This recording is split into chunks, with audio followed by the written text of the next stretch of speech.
reveal unto me a mystery that have been hidden. Say it again.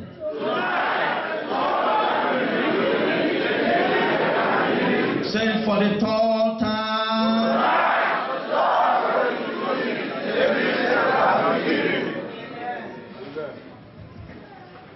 Everybody listen to me.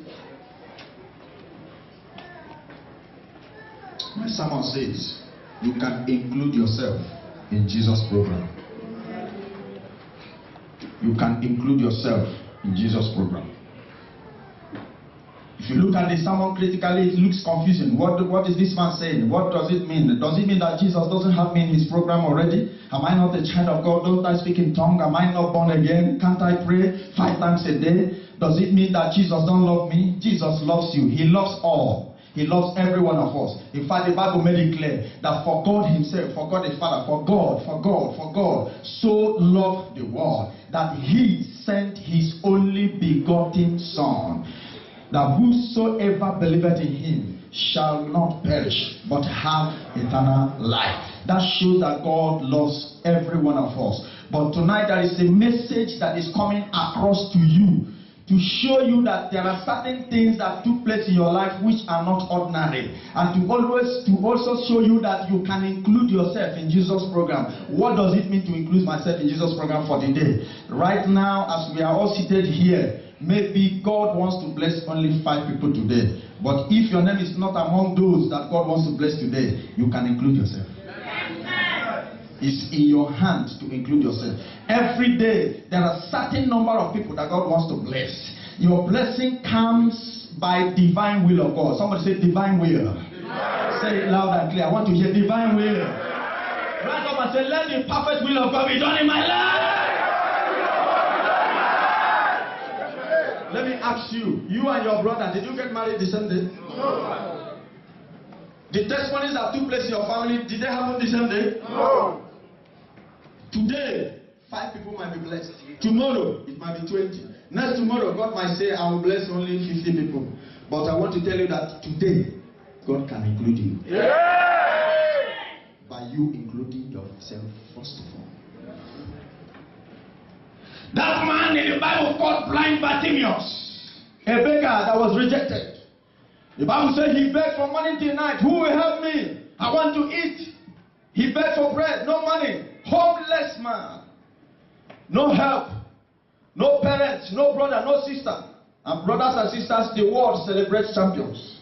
If you are former, they forget you. How many of you want to be former? Hey! God deliver you. How many of you want to be current?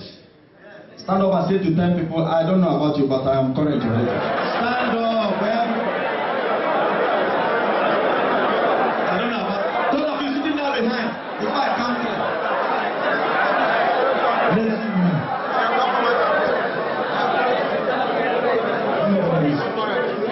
I don't know about you, but as for me, I am not former. Do you know that every rich man was an ex-former? Pastor, am I right? Every rich man was an ex-poor man. That man called blind Bartimaeus was rejected because no hope, no home, no future for him. Number one was that he was blind. Do you know that a blind man cannot tell the color of your shirt? Do you know that blindness is a situation that nobody can wish even his enemy? Somebody help us with John chapter 9. Let me show us something. John chapter 9. Can somebody help us read from verse 1 to 3? Quickly. You can include yourself in Jesus' program today. That if he doesn't want to bless you, the way you present yourself will make him to bless you. Verse 1 says what? John chapter 9 verse 1. What did he say? He saw a man which was from where? Hey! Say to your neighbor, God forbid. God forbid. Did the Bible say a boy? The Bible says a man. Who is a man? Someone that have come of age, matured. So for the past 20 years, for the past 35 years, for the past 40 years, this ordinary man has never seen what the sun looks like, has never seen what a human being looks like, does not even know what a dog looks like. He only hears the voice of humans, he only hears sounds, but he can never describe the earth he has been living in for many, many years. Brothers and sisters, that situation is terrible. I don't wish your enemy that situation. You didn't hear me. I don't wish your enemy that situation. Because it's terrible. A blind man from birth. How many of you have blind people in your family? Blindness is terrible. The Bible said that this man was born blind, and Jesus was passing with his disciples. Suddenly, something happened. When the disciples looked at this man, they asked a question because they could not understand why this man was born blind. I'm telling you that God can send your destiny helper this night. Amen. I'm telling you that this message is very deep, but if you listen to it very well, it has meaning. That if God wants to bless you in the next 2 years, you can be blessed this night. Amen. It's possible, it's possible, it's possible. I don't know, God has not sent me to speak to everybody. There is somebody that God has sent me to speak to, and I refuse to go home until that person is blessed. I repeat it again. God did not send me to everybody, and I cannot speak to everybody. But all I know is that there is a person here, there is a brother here, there is a sister here that God sent me to speak to, and I refuse to go home until that person is blessed.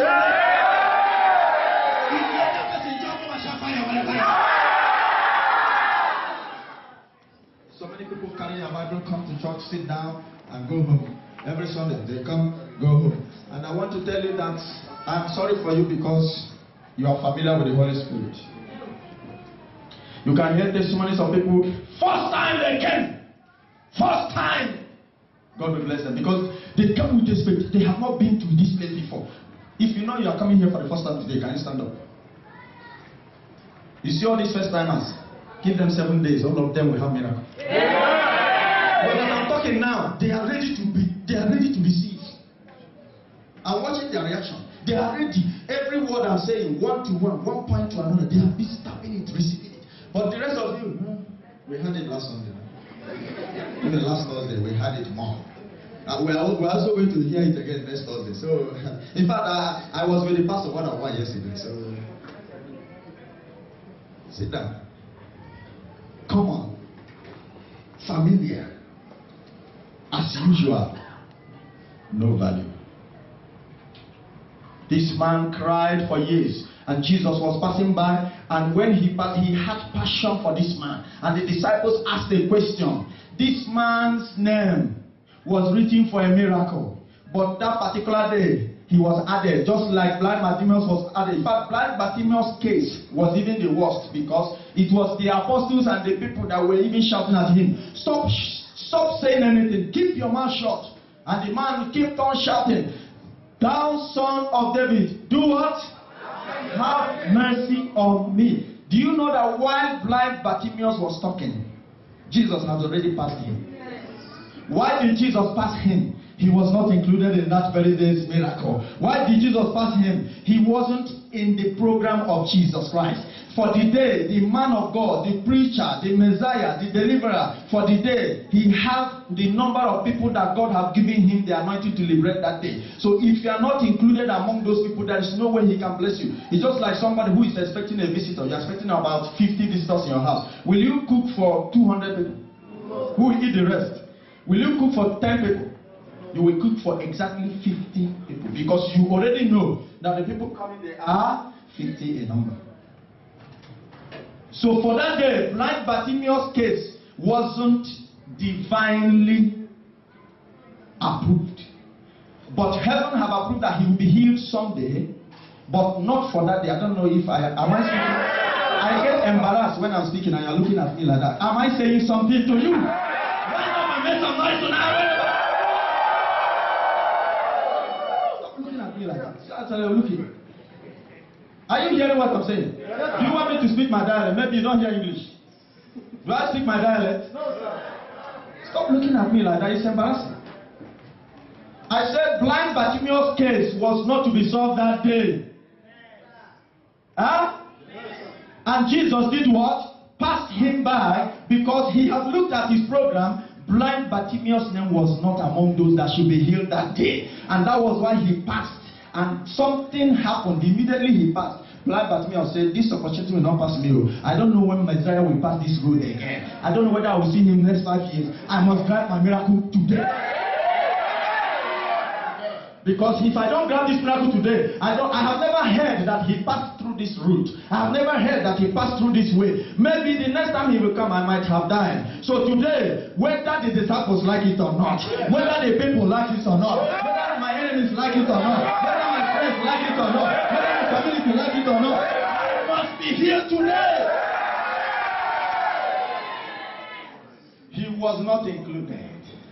Those that were included, anytime Jesus comes to them, he will stop and heal them and continue. Stop and heal them and continue. But those that were not included, for example, if God had not sent me to speak to 5 people today, the rest will be messing up. They will be missing the prophecy, missing the miracle. But those 5 people will be busy jumping, and the 5 of them will receive. Then likewise, maybe next Sunday, those 5 that receive today might not be eager to jump next Sunday. It will be among those again that I don't know if somebody is here. But I want to tell you that you can include yourself every day, every day. You can receive today, receive on Thursday, receive on Sunday, receive every day. Yes. When I was a new convert, whenever I come closer to my pastor, I don't joke. I know how to tap.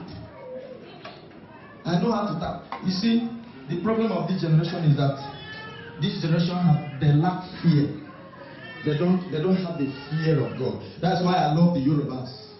They will always venerate and greet you. But the Igbos, they will shake you with 2 hands. With 1 hand, looking at you, I brought your neighbor. You feed yourself, I feed myself. So what is it? They don't have respect for the Holy Spirit. That passionate behavior, humility, will attract the Messiah's attention towards you. Do you know that when you humble yourself before a man of God, that when you humble yourself, he will be touched to fast for you. I'm telling you.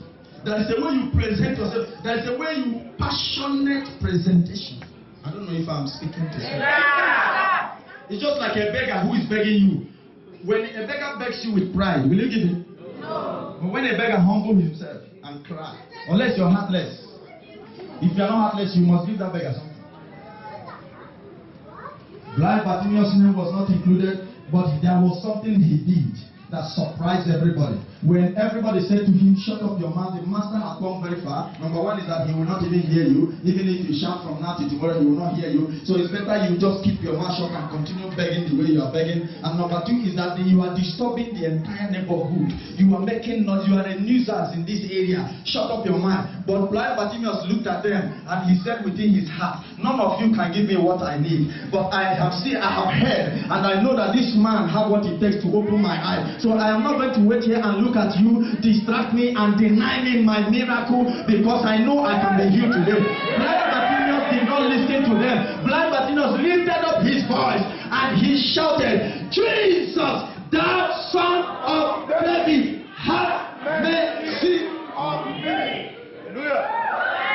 Hallelujah. The first time Jesus did not hear, because he shouted low, he didn't want to offend them. But the second time, this man did not look at those people's face. He shouted aggressively. And when Jesus was going far, Jesus heard his name and turned back and said, who called me?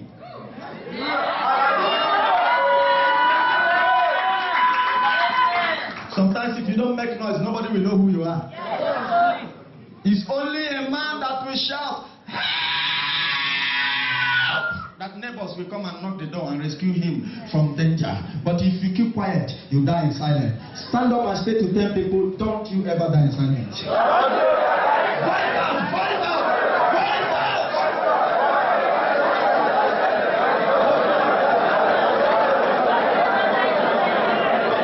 I will not die in silence. I don't know about you. Brothers and sisters, Jesus turned back and said, who called me? Immediately, all those people that were stopping his voice became angry. Why did the master hear the voice of this man? When you don't have help, everybody will reject you. When you don't have house, everybody will reject you. When you don't have money, when you are sick, everybody will run away from you. But when things begins to work well, I want to tell you that so many people are not close to you now because there is no money. But buy 1, 2, 3 cars, they will come to you and say, Chairman, Chairman, a lawyer, now your boy. But immediately you hear that there is no money again. You say, that one, I used to feed him. He's my... Do you know that Jesus came back and said, bring him, bring him. And when they brought him, he looked at him and said, what can I do for you? His name was not written, but he included himself. How many of you are ready to include yourself? Including yourself in Jesus' name. Your miracle might be tomorrow, but it can happen today. Your miracle might be next year. I want to tell you that passionate inclusion can draw down your miracle from the time appointed to urgent matter. Heaven will discuss and say, no, it's urgent, it's urgent. I decree your case shall be urgent. My case is urgent.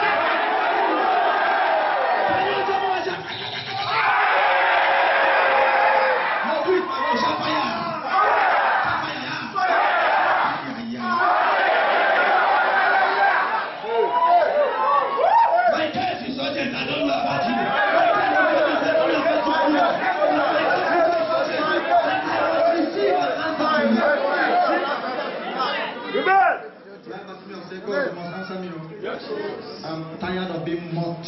People will spit at me because I'm a blind man. And Jesus said, what do you want me to do for you? Jesus knew that he was blind. But Jesus will always want you to ask first. Matthew chapter 7 verse 7. Knock, ask, seek. You have to ask. He knew that the man was blind and he knew the man needed healing. But he asked him, what can I do for you? What do you want me to do for you? The man said that I might receive my sight. And he said, be thou healed.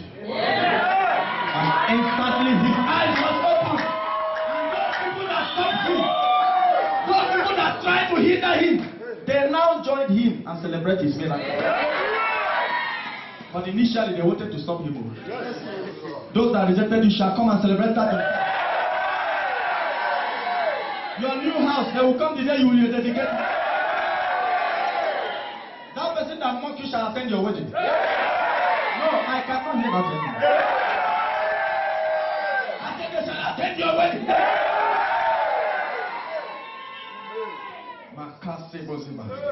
How many of you are ready to include us? I'm giving you a secret now.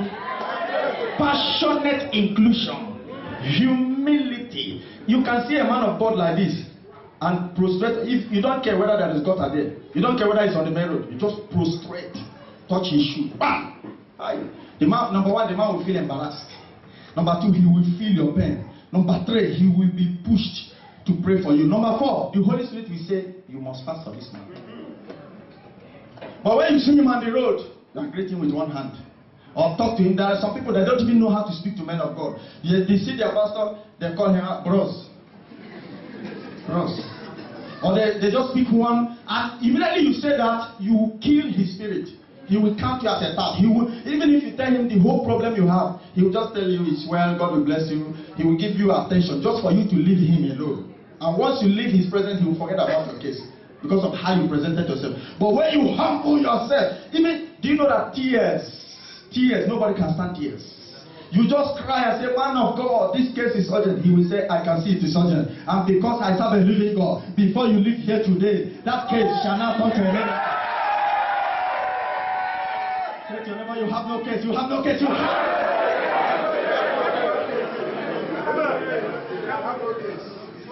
You can include yourself in Jesus' program.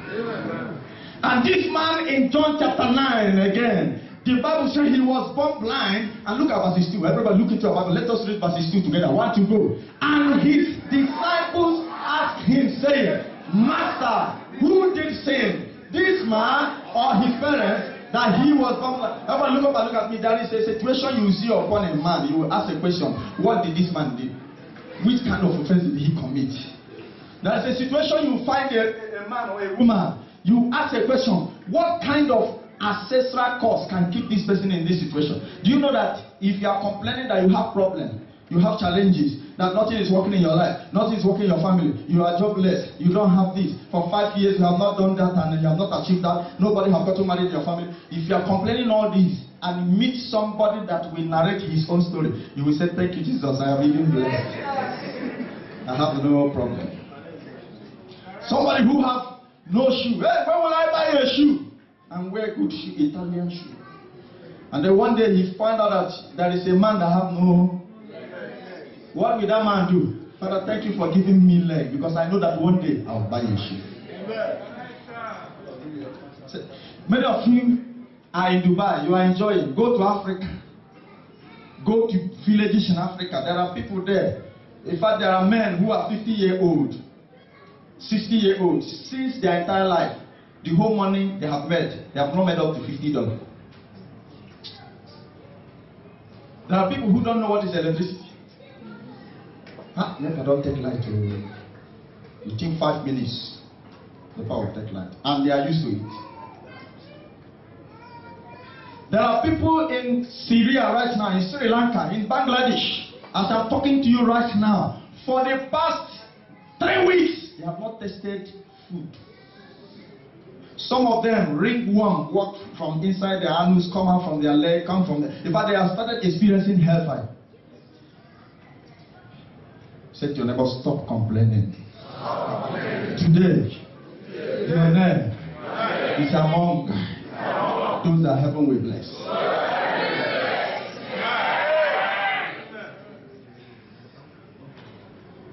The disciples saw this man and they had pity on him. And they said to Jesus, what did this man, what kind of offense did he commit to the extent that he was born blind and everybody rejected him? His sight was taken away from him from when he was about 1 month old till now. What did he do?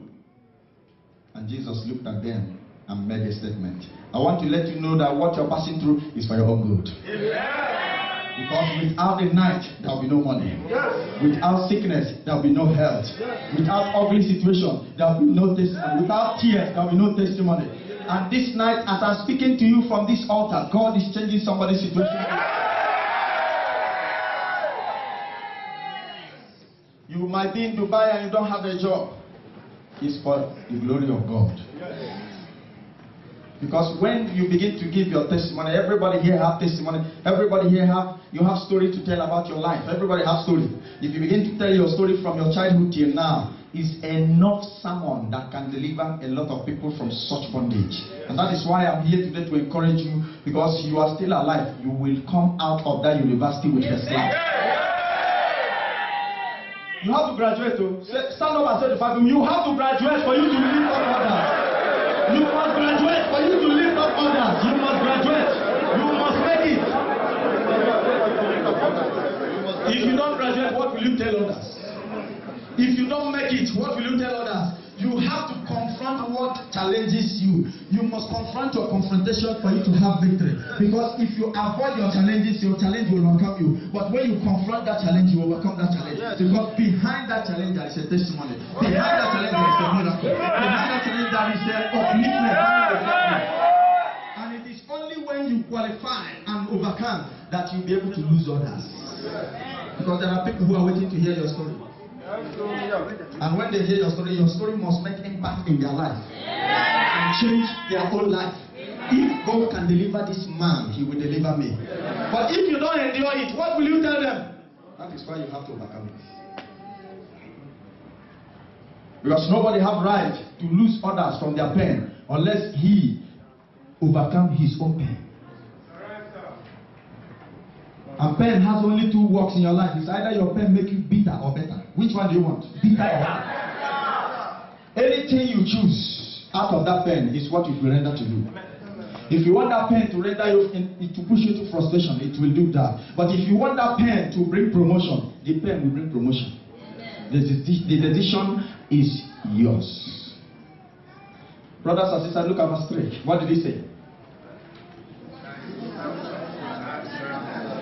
Jesus answered, neither had this man sinned nor his parents, but that the works of God should be made manifest Verses 4 says what? I must work the works of him that sent me while it is day. The night cometh. From this night you will fulfill your destiny. From this night you will fulfill your destiny. From this night you will fulfill your destiny. From this night you will fulfill your destiny. From this night you will fulfill your destiny.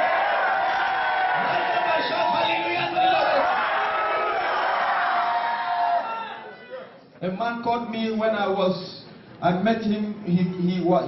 The man served under a preacher for 11 good years in Belgium. The man is from Congo DRC, and he said to me, Pastor, can you imagine this man have destroyed my future for a whole 11 years? I have served under him, and I don't know what to do. I'm just like somebody who is in bondage. I told him, the Lord has given you a sermon. Everybody listen, your story we announce your glory. You must learn from your present situation. Because that situation is a sermon that will liberate souls from your family, souls from your community, souls all over the world. There are people right now that need you to lift them up from the valley of death. And it is only your testimony that will do that. Any man who has no testimony in this life has not achieved anything. In fact, if you have no treasure in you, the devil will not even bother you. The devil will not fight you. The devil will fight you when you are a threat to his kingdom. The devil will fight you when there is something in you that threatens him so much. But when he finds out that there is nothing in you, the reason why Herod ordered that 2-year-old children and down should be killed was because there was a Messiah in town. And he said, by so killing a lot of children, maybe probably we might have ended up killing him also. So we don't even mind, even if it means killing all the whole children. We must make sure we terminate that particular person. I want to tell you that the reason why you escaped that accident was because there was something in you that the devil wanted to terminate. And it ended up terminating a lot of people in that car. There are a lot of you, your family have faced a lot of evil and trials and attacks because you are a member of that family and you are a hope of that family. And you have survived it, you will survive it from now till tomorrow. God has raised you up for a purpose. God has raised you up for a reason. God has raised you up for a bright future. God has raised you up for a bright future. The short time must fulfill my destiny. If you read that, you see what this man did after his blindness was released. Do you know that his testimony became the talk of the town? Because a lot of people counted him out. No, he will die a blind man. There is no place they have not taken him to. So nobody, no magic will set him free. They forget that God is not a magician, but a miracle. And Jesus said to his disciples, this sickness was upon him from birth, because the glory of God will be revealed in his life. Amen. Through that sickness. And you will ask me, how can the glory of God be revealed in somebody's life? Through sickness, through attack, through premature death. Through manipulation. How can the glory of God be revealed in somebody's life? Through satanic manipulation and attacks. Somebody help us with Mark chapter 3. Let me see you another victim. Mark chapter 5, sorry. Mark chapter 5 from verse 1. Can you read? Thank you, Lord. Including yourself in Jesus' program.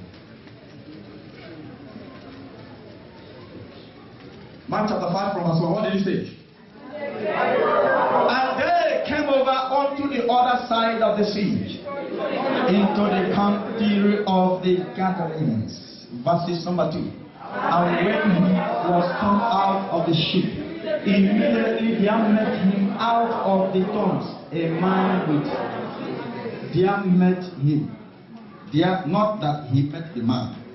The man met him. The man included himself. The man brought out himself, said, Master, it's either you kill me today or you deliver me. I'm tired of tearing myself. I'm tired of destroying myself. The demon will jump into him and this man will be cutting himself, wounding himself. The Bible said the demons, there were 6,000 legion inside, destroying his body. But when he met Jesus, look at what happened in verses. The next verse. This man dwelling among the tombs, and no man could bind him. Even if you are 200 in number, 200 Samsons, 200 Hokogans, you cannot bind this man.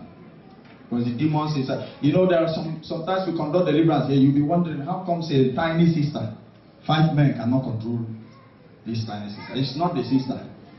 It's the demon inside. If they show you the kind of demon inside the person, that is when you understand that this is not a carnal battle. Go ahead. Because that he had been often bound with fetters and chains, and the chains had been plucked asunder by him, and the fetters broken in pieces. Neither could any man. The demons were so strong. No, one demon is strong when one demon enters a man, let alone thousands of demons. And these thousands of demons, each of them is so powerful that nobody can describe the weight. And because of the destiny that this man carried, the Bible said the man came from the land of Gadarenes. Gadarenes, they were the generation of Gad, one of the sons of Jacob. And Jacob had prophesied this thing many years ago in Genesis chapter 49. And when he came to God, he said unto God, your seed shall be attacked by a troop, but at the end they will overcome. And then Jacob was, oh my God, the anointing of a father is so much powerful that the anointing of a father can foresee 1,000 years ahead and 2,000 years ahead and even 10,000 years ahead. Look at the time gap that Jacob gave that prophecy, and look at where it happened in Mark. The seed of God produced this man, and the man had the destiny of 10 cities inside him. He had what it takes to liberate 10 cities. 10.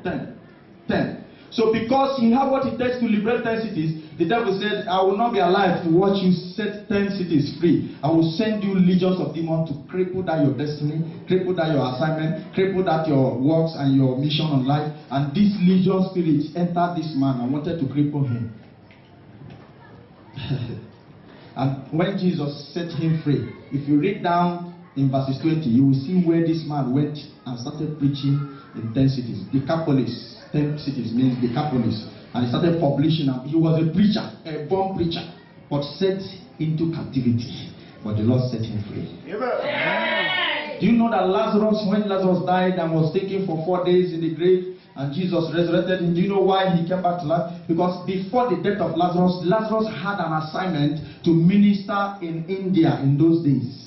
According to church history, Lazarus went to India to preach. So the devil never wanted him to go to India to destroy the idol in India in those days. That was why the devil killed him with premature death. But the Lord said, I am the resurrection and I am the life. And Lazarus came back. So if you are here and you are being attacked by the forces from your father's house and from your mother's house matched together, from this night they will lose their grip over your destiny. They will lose their grip over your future.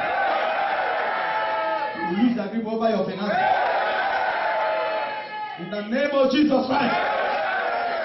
Do you know, let me tell you, sit down. Do you know that from eternal point of view, Mary Magdalene was the only woman that the Bible recorded that will see Christ first before even the apostle. But the devil saw her destiny and said, no, I must cripple you and destroy you with demonic forces. And the demons that came inside her life wanted to disgrace her and destroy her future. But Jesus came and said, you are free. Amen. And from that time she was set free. If you have divine destiny, devil will fight you. And like I said on Thursday, you cannot stop the devil from fighting, but you can stop him from winning. Stand up and say to fight. You cannot stop the devil from fighting, but you can stop him from winning.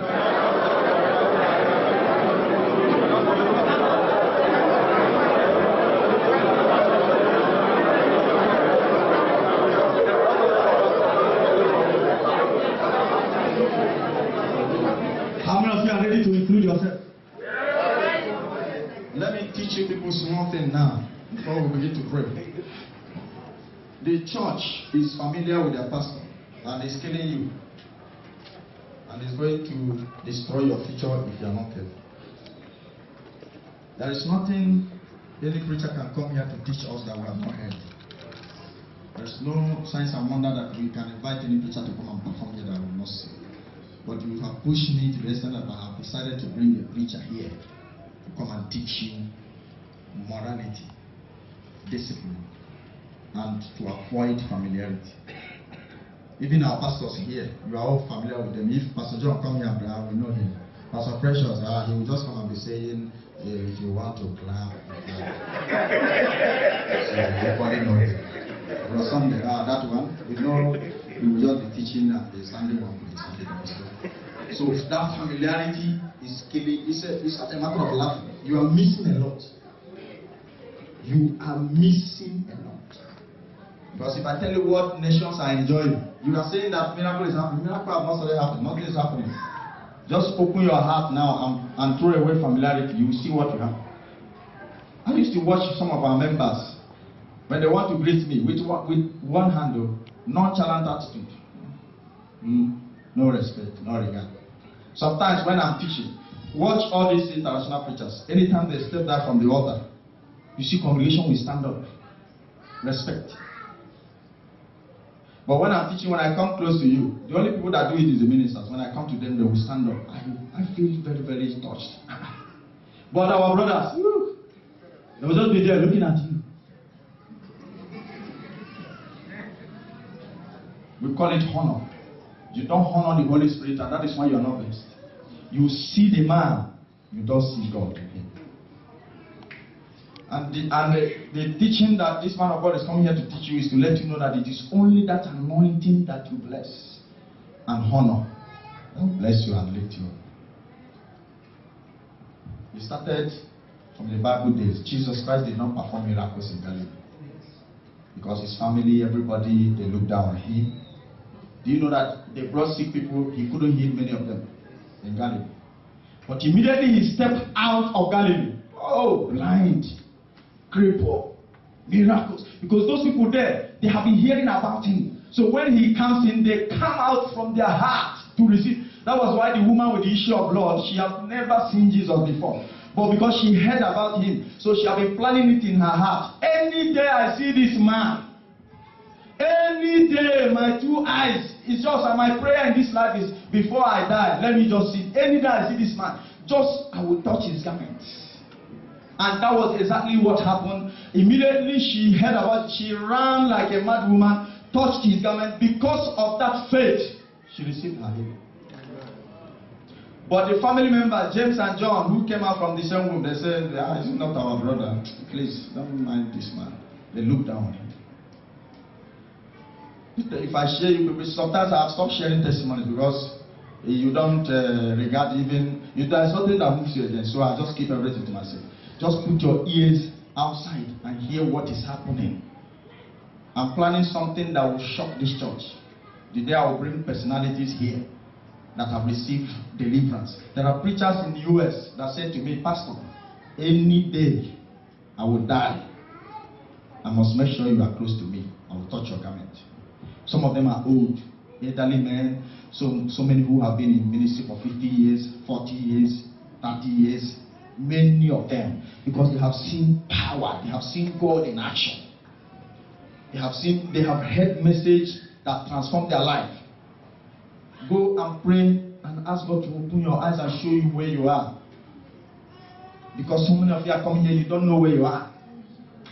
You don't know where you are. You don't even know the coverage. If God showed you the power here, you will not believe it. And that is why we don't look at anybody's face here. When you come here, we tell you nothing but it's either you take it or you leave it. It's either you take it or you leave it. What is happening right now in the world is a sign of, and one thing is that anything we preach here, immediately you move out, you see it with your eyes. True or false? Immediately you step out, you see it happening. The world is crumbling. The foundation of this world have become so much old to the extent that it's just like a building that wants to collapse in the next 2-3 days. A building. Before that building collapses, you notice some cracks on the wall. Cracks. Especially these buildings that have stayed more than 20 years, 30 years. You see cracks. It shows that the foundation of that building has become so much weak that it cannot carry the building again. Brothers and sisters, the foundation of this world has been destroyed. And the world is sinking, collapsing. Very soon, I told you earlier on that there is going to be world war. And I know some of you are doubting it. You will see it with your eyes. World war is smelling already. It's just like rainfall. That once you see the cloud will go dark. That is a sign of the heaviness of that rain. That is going to be doom very, very soon. And if you are here, you have not repented and given your life to Christ and surrender to Christ, this one is not a matter of jumping up here, receiving, shouting hallelujah, receiving miracle. You are jumping up, receiving prophecy. We are talking about your soul here. Your soul, your soul. Because if you die in sin, straight to hellfire. There is no remedy. No remedy. Nothing like purgatory. There is something like going to somewhere that will purge you and prepare you. Immediately you die in sin, hellfire direct. It's better you think about your life and stop playing church, playing religion, playing games with your spiritual life. So many of you, you don't read your Bible from day to day, from month to month. So many of you, you think Christianity is a joke. The prophecies have been fulfilled. Everything has been sealed up. Nothing is remaining again. Nothing is remaining. Matthew 24 called it the beginning. That this is the beginning of what? Sorrow, sorrow. A lot of evil things. This one you had last week is nothing. You are going to hear, even this week, even as I'm talking to you now, something has already happened. You will hear it when you move out now. You will hear terrible, terrible, terrible, terrible, terrible things every day. Every day. Crisis, earthquake every moment, violence, violent famine, hunger. People are dying now because of hunger. It is not like this before. Right now, the financial status of the whole banks have gone so dry that many people, they are losing. You do know here in Dubai, a lot of people have started packing away, selling their cars, relocating, going away because they cannot feed the bills. And somebody is still coming to church. You don't want to repent. We are speaking about repentance. We are speaking about the rapture. You are not even hearing it. You doesn't care. You don't even want to hear about that one. It will be very, very late for you very soon. Because the Antichrist, they have already started warming up, waiting for those that will not be raptured.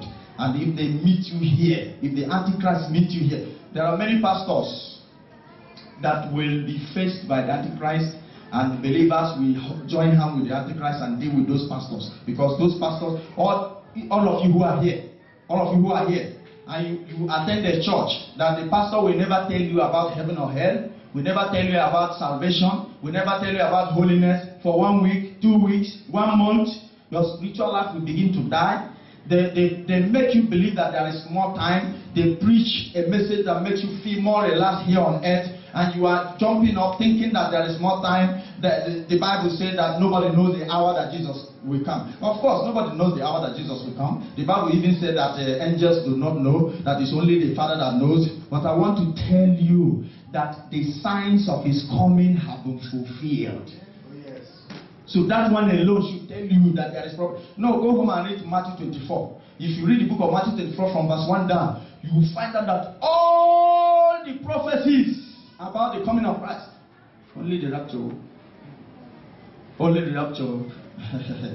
And once that rapture, the Bible says, in a moment the trumpet shall sound, and only those who are born again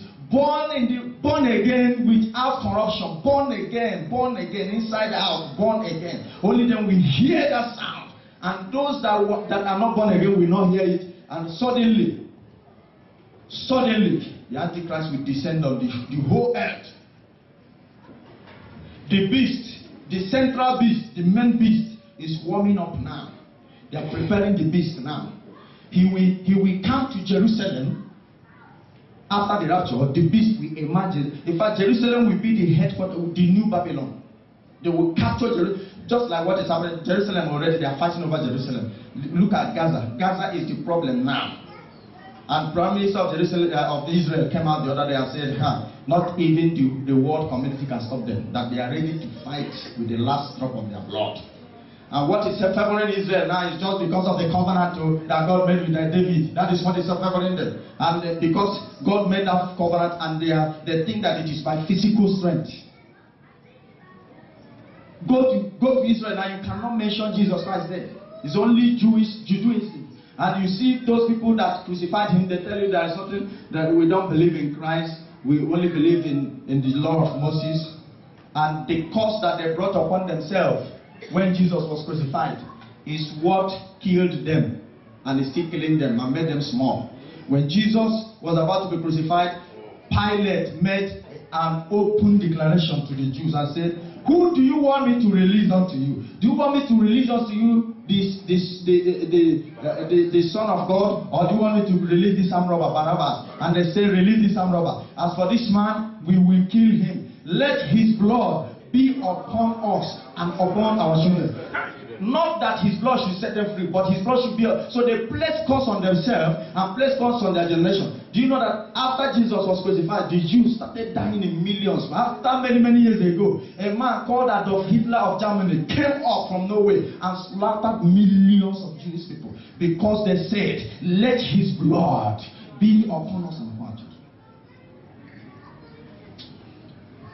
And this fighting now, it's not going to end though. Forget all this emergency meeting in UN. All the whole nation will gather in the United Nations headquarters. They'll be having meeting. How do we tackle Syria? How do we tackle Ukraine? How do we tackle this man, Russian president? The war have just started. I gave people this prophecy 2 years ago. I gave you that 2 presidents, the devil have jumped into them. The loggerhead that we have will connect other nations and spark world war. So if you believe those preachers, here we preach, we tell you everything, we tell you that nobody knows the hour that Christ will come. But Christ himself made it clear to his disciples that this is the sign of my coming. And the whole sign is happening before you and you're still sleeping and doubting. The whole sign, listen, is there anything you have not heard now? Let me ask the church question. Is there anything you will hear that will surprise you? I'm asking you a question. The other day, last week, a man in Mexico married crocodile. They wedded. The man is the Thank you. The man is the husband, crocodile is the wife. People gather though, they celebrate. A priest joined them together.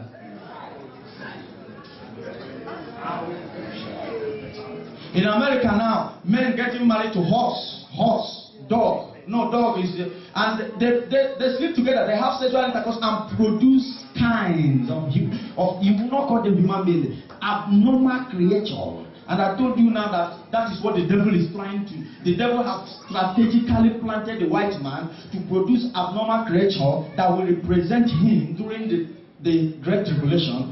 It is those abnormal creatures that will be torturing those that will not make rapture. Because a lot of people are asking questions, where will the beast come out from? Where will these people that will be heartless, that will be killing people, cutting somebody's ear, you must eat it, cutting your, how comes the human beings will have such mind? It is not human beings. It is these very white men that are getting married to animals, producing abnormal creatures. Those abnormal creatures that are producing, they are the beasts now that will now represent Satan during the Great Tribulation. And now they are multiplying. They are everywhere in Europe now. It's very common now. We are not more talking about homosexual and lesbianism. Those one is a normal thing now. We are talking about something that is current right now. Genesis chapter 6. What happened in Genesis chapter 6, which God did not tolerate, because God did not tolerate it in Genesis chapter 6. That was why he destroyed the generation of Noah. Because that was what happened in that time. The Bible says, and the sons of God slept with the daughters of men and produced abnormal human giants all over the world. And wickedness multiplied. And God said, no, I will not tolerate this. He repented God for making man. And God came and wiped the whole world. Now, the devil has brought that strategy again. So that he will now come back and capture the whole world. And when he succeeds in multiplying the whole earth with this abnormal human being, God will come down and say, no, I will take away my people. And when he takes away his people, the Great Tribulation will now happen. And that is what we are stepping into now. And you are still sitting down here, committing fornication, wasting your life. You don't want to repent. It is a serious matter. Boyfriend and girlfriend, you are still here. Same person, boyfriend. You are not wedded. You are sleeping with somebody. Some of you are even sleeping with somebody's wife, messing up your Christianity. You are no more cleanliness, no more holiness. Sin is now a normal thing in your life. Go and repent. It's a serious issue. It's a very, very serious issue. And then I told you about the world government. One world government. Somebody say one world government. That one is another one now. After this abnormal creature, the one world government is the one that the whole world, right now, America have already sealed it up. They call it microchip. Everybody, transaction will be taking place through a number, no more currency. And they will capture the whole banks. The banking system of the whole world will change. There will be total elimination of currency. Dollar will be eliminated. Pounds will be eliminated. All the whole currencies in the whole world will be eliminated. Then everything will go into number. And do you know the worst part of it? The number will be inside somebody's body, inside. And that time, nobody will survive. Nobody will live. If you come to buy something with currency, they will say, no, you are violating the world order. You must have this number before you can transact. The whole banks, before you have any account, before you pay your rent, this one is not a matter of credit card. Credit card will be first away. We are talking about number. Let me tell you. The devil have already calculated everything now. He's just waiting for one thing. The Holy Spirit to disappear. The Holy Spirit is what is hindering him. Because the Holy Spirit is still here. That is why the devil cannot function well. The Holy Spirit is still here. That is why the Antichrist, the Antichrist have not fully gained dominion now. Because the Holy Spirit is still here. The Holy Spirit is still bulldozing the kingdom of darkness. When we fast and pray, the Holy Spirit will scatter. In fact, the devil is afraid of the Holy Spirit. But once he moves away now, once he moves away, and the Holy Spirit will not move alone, he will move with certain people who are ready, born again, from inside their house. You are married and you are still sleeping outside. You are married, your husband is in crime, you are supporting him in that crime. You will not tell him the truth. And you are here, you are committing abortion. You are telling lies. You are having malice against somebody. You are here, you are still bearing tattoo in your body. Some of you have tattoo, everyday tattoo. Tattoo is a partial mark of 666 because it is unremovable. Because mark of 666 is unremovable. Nobody can remove it. Once you receive the mark tattoo in your body and you are born again, you must remain born again. Any day you commit sin, that tattoo will bounce back the way it was before. Because it's a permanent mark. I don't know if somebody is hearing me. Somebody that don't have tattoo can commit sin mistakenly now and pray for forgiveness and go free, but not somebody that have tattoo. If you have tattoo, immediately you repent. No more sin again. But it's not possible now. So that is the danger of it. So it's better for somebody who have tattoo to be born again and just disappear to the mountain or come to the church and live like Anna. Anna, not Hannah. Anna in Luke. That prophetess that came and spent all her life in the church. It's better you do, because if you are in the world, if you go out and say you are looking for a job, for example, all these women who say they are looking for a job, Satan have taken over all those companies. Number one, you come there, they say you are not looking sexy. We need people who are looking sexy here to work here. It is not every job that you are accepted to do as a child of God. Some of you who are indulging into sports, it is not every sport you are allowed to do. All those sports that will expose your tummy, you put on pants to the public, announce your body everywhere, and you call yourself you are not going anywhere. It's not everything. The Bible says that the way to heaven is a narrow way, but broad is the way that leads to destruction. It's left for you to choose. But if I were you, I would choose the narrow way, because if anybody enters hellfire is a place of torment for more than 1 trillion years. The sorrow have not even started. 1 billion years. Those of you who are coming here for the first time, I'm speaking this because of you. I'm not talking about all those ones here. They are familiar with everything. So I'm talking to you. 1 trillion years, 1 billion years is the beginning of sorrow in hell. The Bible said there are worms there never die. Somebody help us with Mark chapter 8. This thing I'm saying now, there is no message I enjoy preaching than this. I thank God you have heard prosperity message in the first place. We have two halves in this church, first half and second half. And extra time. So that you will not say, well, is it every time? Rapture. Are you not blessed already? Are you not blessed? If you say you are not blessed, then you are looking for trouble. You must hear, any day you enter here, you must hear it. It's a must. Because there is somebody that God will change in his life that day.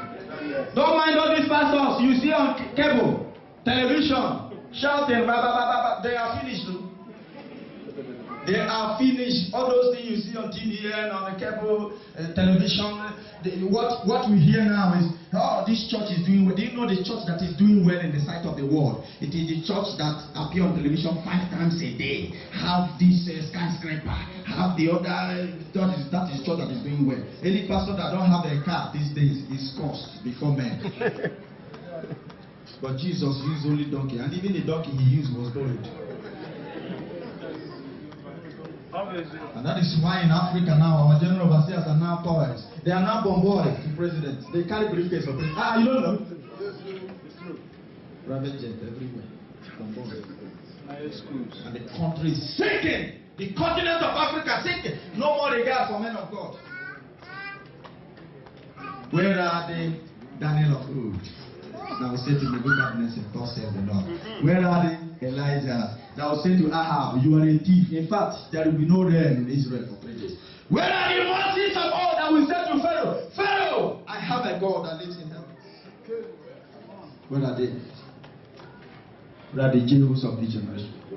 Everybody is looking for fame, money, popularity. Everybody wants his name to be heard everywhere.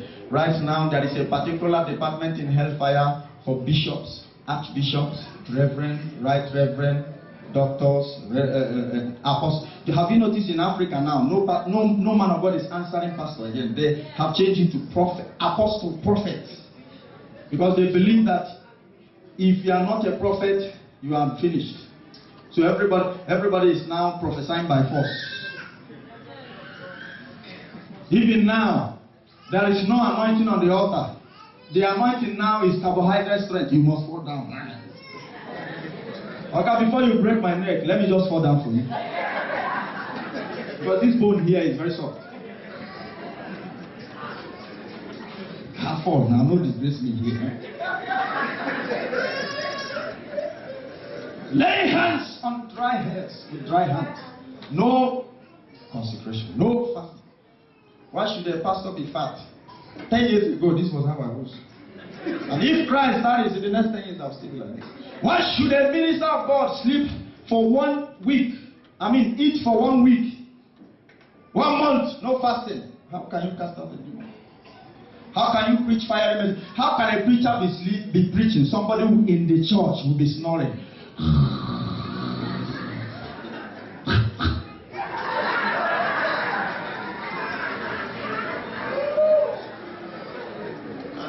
Any church you go and sleep, pack your load and leave them. The Holy Spirit has left that. The worst part is a preacher will eat in the morning. No pastor is allowed to eat every Sunday morning. Every Sunday. Or here they worship on Fridays, I don't know. But any day you have ministration, you don't know. How can a preacher load his stomach with coffee and burger? When you come to the altar, the only thing you'll be doing is praise the Lord.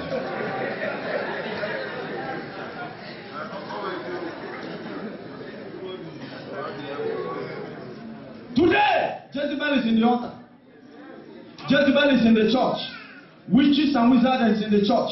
Deacons, they are all the deacons and deaconesses. They are all wizards. Go and tell them. Anybody who is a deacon is a wizard. Anybody who is an elder, go to Presbyterian church now. Pastor has no right to say, thus says the Lord. The Lord have given me a message in the book of Matthew chapter 7 verse 1. It's a lie in Presbyterian. Because Presbyterian churches, the elders there, they are the Holy Ghost there. They prepare message. No, it's not a joke. They prepare message, give to the pastor, say, man of God, remember that ram we killed yesterday, we are the one that donated money to buy. So preach from this book of Psalm 23. Tell us what we want to hear. Timothy said they have itching ears, bringing to themselves teachers that will say what they want. Itching ears, sealed with iron. In fact, these people, they have already received the heart of delusion that they can never believe any truth again. Shout truth from now till tomorrow. They hate you for saying the truth. A man of God was invited to preach in a burial, and he started preaching rapture there. The man who invited him ordered people to throw him out. He was thrown out. Because this generation, they never want to hear, what are you saying?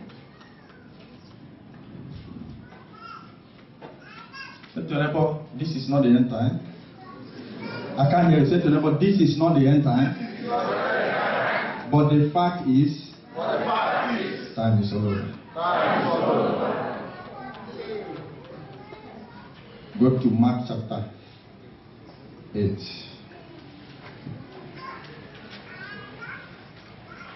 I want you to hear this today. This might be your final warning and final time you might hear this message. I don't know why you are here today.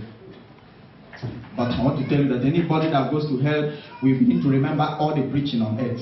But somebody that goes to heaven, heaven is a place whereby Paul, who is in heaven now, Moses, Elijah, all those prophets who are in heaven, they have forgotten everything here on earth, unless God reminds them. But hell, anybody that enter here, hell, we remember, we keep judging himself, we keep condemning himself, we keep asking why. Remembering all the whole warning and say, hey, I had this. Had I known is not the solution. But you had known is the solution. Repent now that you have known. You are a woman here. No man will see my nakedness. Make it as a vow. Make it to God as a vow. Stand on it. Even if that man wants to rape you by force, shit on his knicker. No man will see shit and do it. He will run away. That his rod will become flat.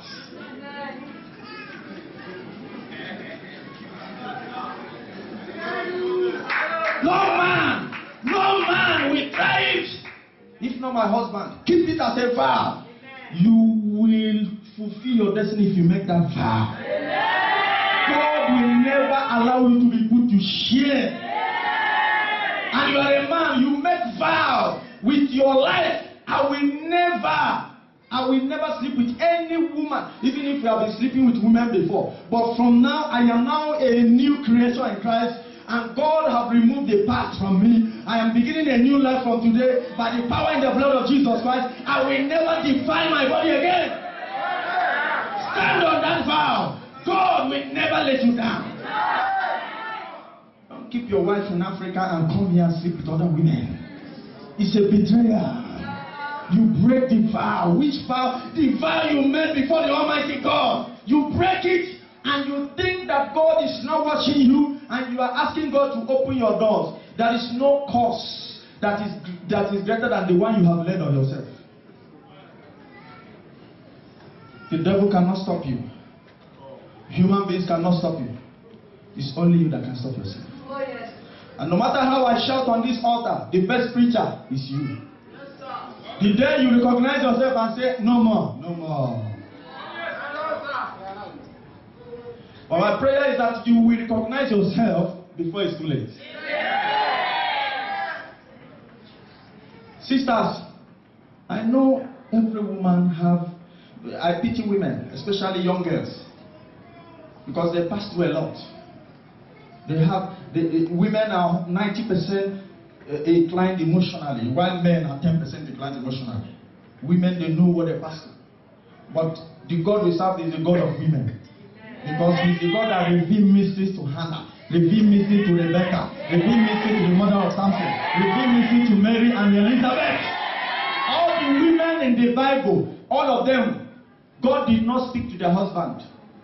Before Samson was born, the angel of God met the mother. Before Isaac was born, before Jacob and Esau was born, Rebecca had a revelation. In fact, it was Isaac that prayed for God to remove the barrenness from Rebecca. But when the revelation now came, it was the woman that had the revelation. Look at Mary, look at Elizabeth. Both of them, revelation from angel. The women of this generation will remove every kind of painting and bend down and seek God. The whole marriages in this world will change and become a better place. And stop being very, very carnal and stupid and foolish.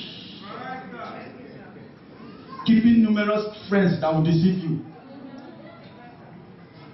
Our brother who got married in the United States said to me, Pastor, the marriage was so nice, so blessed, until my wife started listening to hooligans outside who told her that this man that married you, they are all these Nigerians who marry for paper, he will still dump you. And immediately those people started filling this lady with such words. Her character changed.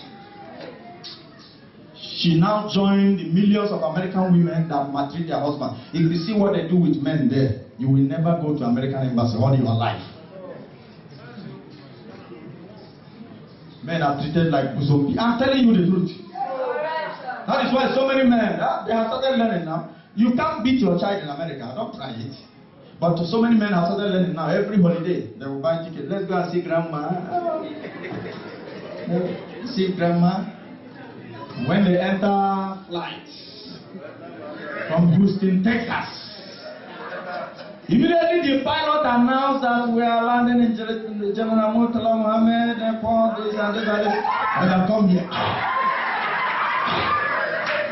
I'll call 911. Don't worry, when we land, you call 911. Then when they land, they go to Nigerian police. Here we don't disrespect the police will help and beat it. Where is the grammar? No, don't worry. I brought him here to discipline you. And we go and put him in one school. I'm telling you, because there, the children there, they are very stupid and very bogacious. Buffoons, American buffoons. Empty, nothing is inside. Very, very rude. A child of 7 years can describe your destiny and close it. Finish you. Our children these days, video game.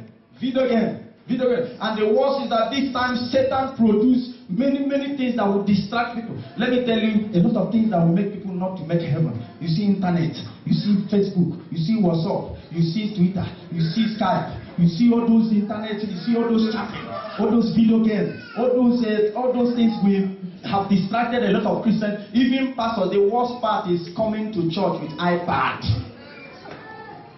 Open the book of Malachi, somebody will bring his finger like this. Especially all those women that have artificial fingers. They like this. Now Malachi, Deuteronomy, Exodus, with witchcraft finger. If you come to this church with iPad, that iPad will not work again. We don't tolerate it here. Kumuyi made an announcement. No iPad in Deeper Life. You had it. You don't try it nowadays. Because today, see the memory verse of Christians. Projector. Nobody goes to church with Bible again. How many of you here many of you here don't have your Bible here? Because you believe that Matthew chapter 5, they will show you on the screen. So your brain is now the iPad and the iPhone or the projector. The Bible, no way. I thank God for our children who keep on disgracing you, and they will keep disgracing you until you repent. Child of 5 years will come here and give quotation of 10 quotations. The only quotation you know is Psalm 20. Even Psalm 23, you don't know. Things have gone out of hand. Where is that brother from Nigeria? Brother Stini, are you here? Brother Stini. Nigeria is finished. Huh? Are you afraid? Come now. Which church are you attending then? Oh, don't call the name of church, please. We don't call church name here. But let me tell you, you have gone home now. You have seen what is happening. Huh? Did you see anything? What did you see? Nothing is happening again. Everywhere is confusion. Church politics. Church politics everywhere. Church politics. Out of 50% of cases in the law court today, majority are church cases. Church. This pastor sued the other pastor. This church sued this. Am I saying something? I hate it when you pretend. Am I saying something? I said to God, if you want me to stop preaching, take me home. This is my signature. I signed with him. Instead of me not to continue preaching. this word of truth. Take me home. Hand over the mantle. In fact, I went home and met him. He said, it's not here, but I go back. We have to sign an agreement. I said, if you know I will go to hell, take me now, that I'm ready. I don't want to go and preach. And he said, go, I'm with you. That was what comforted me.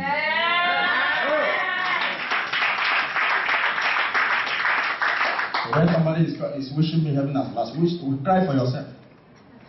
Jesus said to Mary and to John, mother, behold your son. Son, don't look at my bruising. I'm already sitting at the right hand of. Don't look at me, because they were crying for him. Hey, master, who did this to you? Oh, they have killed. He said, no. As for me, immediately I reached that cross. I have already made it. Pray for yourself, because there is doom ahead. Pray for yourself that you make it. Think about your whole life. Pray for yourself.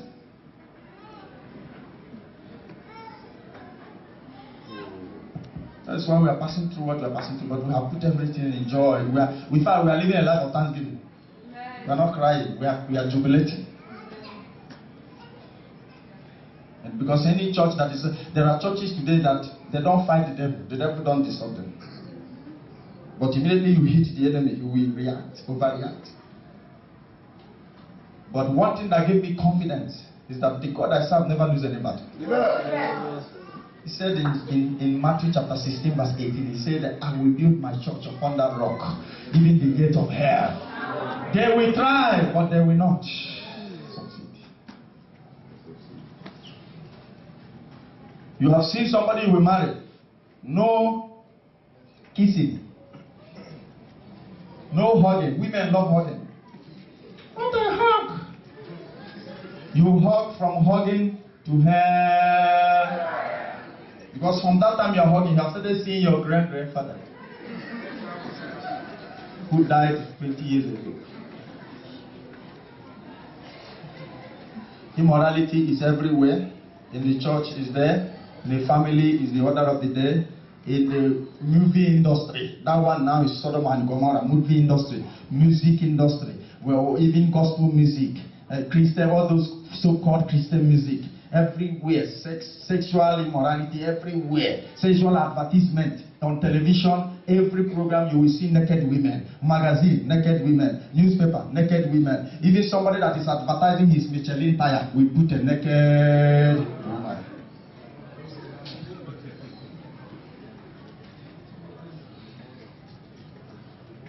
I'm not looking at the time.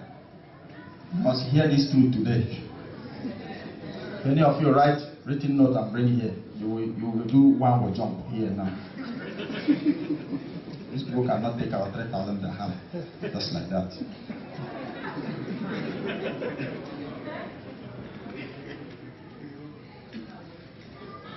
I want you to stand up and say to 10 people, the Lord loves you, that is why you are hearing this. Stand up.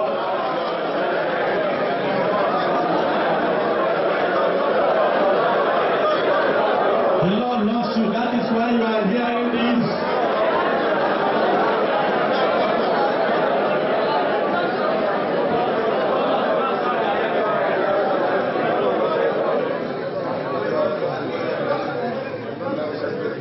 Any young man that has not had sex yet has not started. Why we hammer on that is because that is the order of the day in this century now. Yes, sir. So don't say, why are we hammering on it? We are hammering on it because that is in fact, no church is talking about it because it's covered. In fact, a lot of deacons are on their third marriage.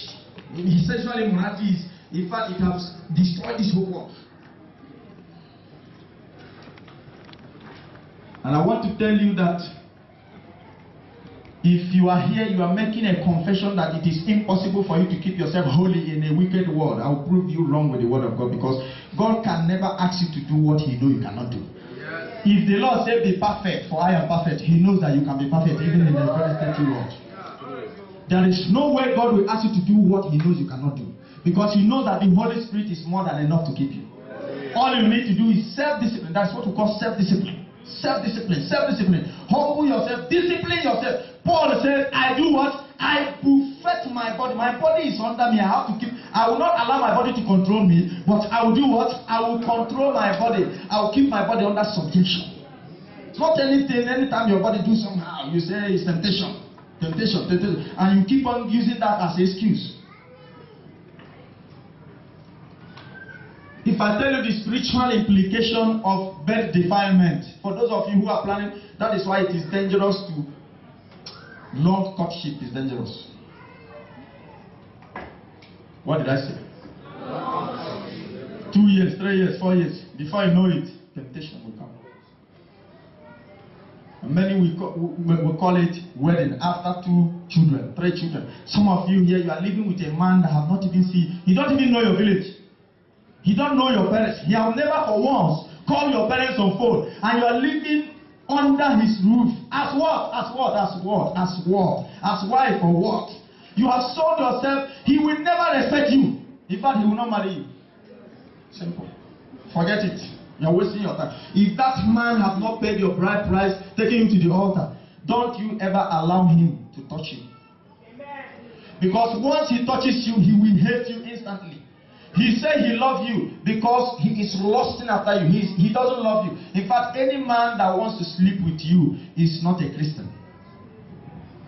A Christian will never touch you. Never. Never. By the way, do you think that sex is marriage? No. Sex is not marriage. Read your Bible very well. Sex is not marriage. The only reason why God ordained sex is for procreation. It's not for enjoyment. Sex is not pleasure. It's pleasure in the sight of the world. That is why they have baptized it in different ways and forms. Prostitution have already abused sex. Lesbianism abused sex. Homosexuality have abused sex. Masturbation abused sex. So all those things that the devil introduced, abused it, and then removed its original form from why God created it and ordained it. On Thursday we discussed about what? Soul tie. The only place that soul tie is allowed. The only there is positive soul tie. There is. The only positive soul tie is the soul tie between husband and wife. That is the only person. Because that sexual intercourse will make them to become one. That is why God allowed it in marriage. Only in marriage. But the devil interfered.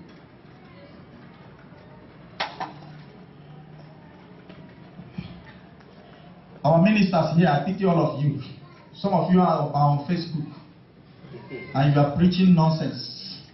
I'm watching you spiritually. I'm watching you. None of you is doing any work there. All our ministers. The only minister in this church that the Lord told me that is preaching rapture and holiness on Facebook is this man standing here. Hallelujah. He's the only one the Lord told me that is. He's hammered. He doesn't joke with it. No other person. Is this man here. Any second you spend without winning a soul for Christ, any second you stay without winning a soul for Christ is a waste of time. Brothers and sisters, we are not preaching the end time. Time is over.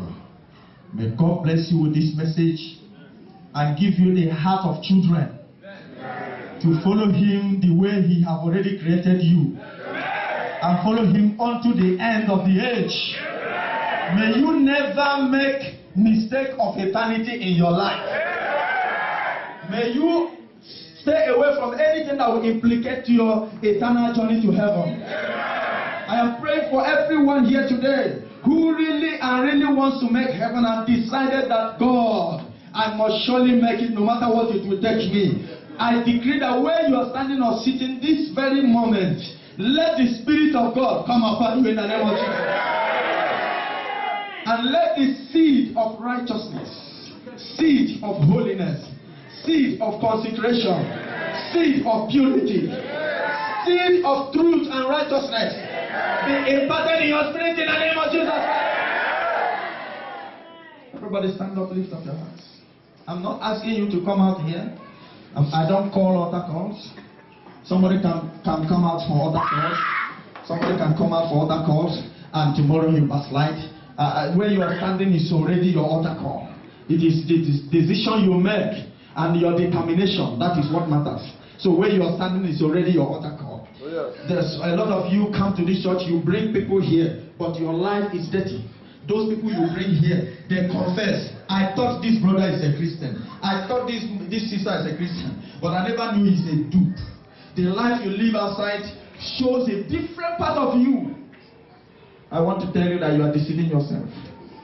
So we are not here to look for, we don't look at members. We are not here to look at members. We are not here to look for members. We are here to look for people who have decided from their heart to surrender to Christ. Lift up your hand and talk to God for 1 minute about your soul. The most precious part of your life is your soul. The most precious part of your life is your soul. And you must pray this prayer from the depth of your heart. If you are here, you are beating your wife, or you are abusing your husband, or you are saying all sorts of things against you, you gossip a lot, or you tell lies, you live a life of lie. Or you are here, you have not spoken to your brother for the past 5 years. You bear grudge. You are here, you have unforgiving spirit. Open your mouth and renounce that sin now, and God will forgive you. You have a boyfriend, girlfriend, you commit fornication, open your mouth and renounce that sin. You are here, you still test alcohol, you still smoke, open your mouth and renounce that sin. You commit abortion. You have tattoo in your right hand, tattoo in your back, renounce that tattoo. God will set you free. Open your mouth.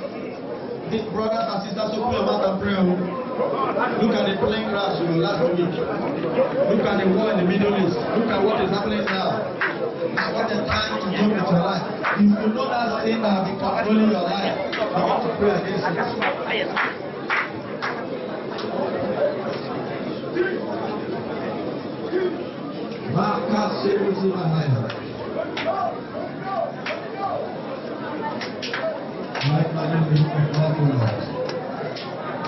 Anything the devil is holding me captive with, I reject it.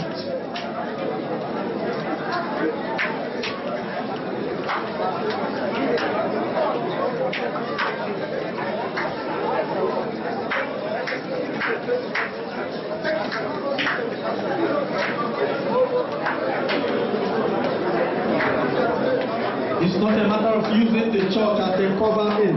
The church cannot save you. Pastor cannot save you. Religion cannot save you. Surrender your life to Christ. Surrender your life to Christ.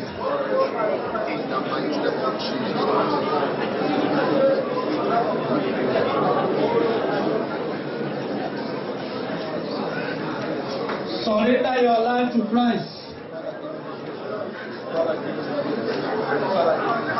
Open up your heart.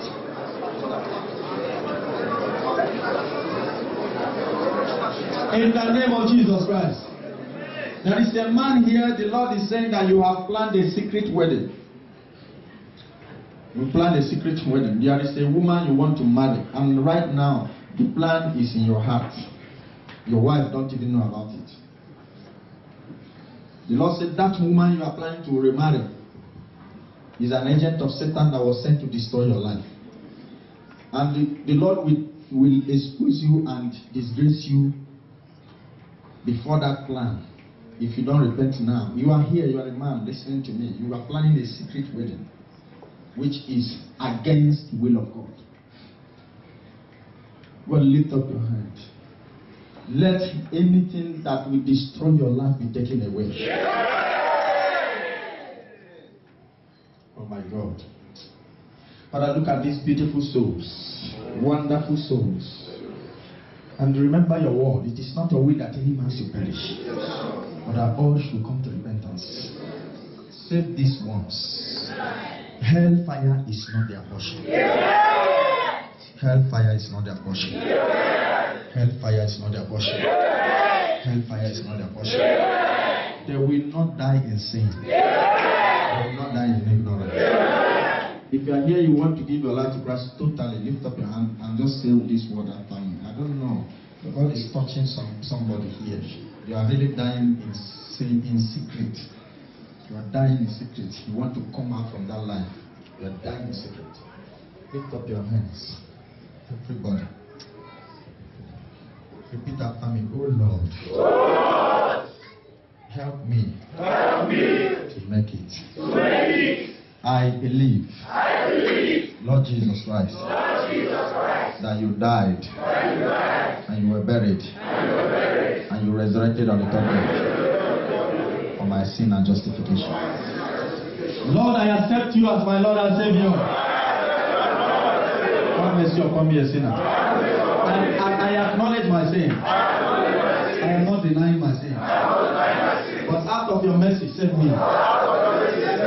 Oh Lord, don't allow the Antichrist to meet me here.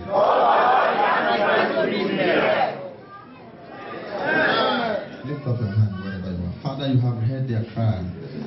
You know the heart of those that have made up their mind to serve you. I pray that this morning they will have an encounter. A new garment of righteousness be put upon them. In the name of Jesus Christ. And the enemy will have no dominion over their life. Nobody here will remain a sinner again. That sin that used to control you before, as you're lifting up your two hands, you now have the power to overcome that sin. Anytime you see that evil, you will overcome it. I say you will overcome it in the name of Jesus. You are now a daughter of Zion. You are now a son of Zion. Those of you who have defied your body, yourself from today, God has given you a new nature. All things are passed away. Go home and sin no more. Thank you, Lord Jesus Christ. Lift up your hand, wave it high. And I pray for healing here, deliverance here. Now that you have accepted Christ, let your miracle begin to take place. Oh yes, everyone lift up your hand, wave it high. I want to pray now between 1 minute to 10 minutes. We are off from here. Lift up your two hands. Say, Father, touch me, touch me. Just pray this prayer for 1 minute. Father, touch me, touch me. Go at the minister's place. Come. Let's do something for 10 minutes. Let's get some people out. Come. Touch me, heal me. Especially those of you who are looking for a job, lift up your hand. God is giving you a job. Those of you who are sick here, lift up your hand and pray for healing. Everybody wave your hand. Keep on waving that hand. In fact, if you know you are sick, come out, move to the altar quickly. Don't waste time. Wave your hand. Father, touch me. Touch my finances. Touch my family. Represent your mom, represent your father, represent your brother, represent your family. If you know you are sick, come out quickly. I give you 1 minute to come out. We don't have time. You know you are sick, come out. You know you